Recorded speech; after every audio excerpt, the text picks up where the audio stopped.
Here I have VIVO V23, and today I'm going to show you how to wipe cache from this device.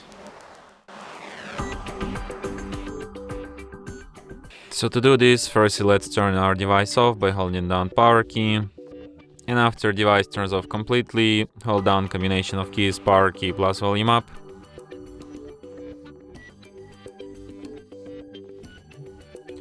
In the following menu, using volume keys to navigate and power key to select the second option, recovery mode.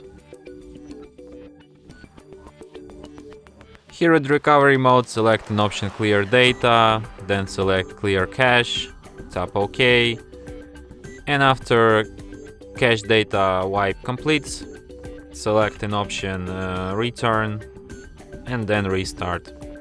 And your device will be restarted just as usual. And that's it. Thanks for watching. If you find this tutorial useful, don't forget to hit that like button and subscribe to our channel.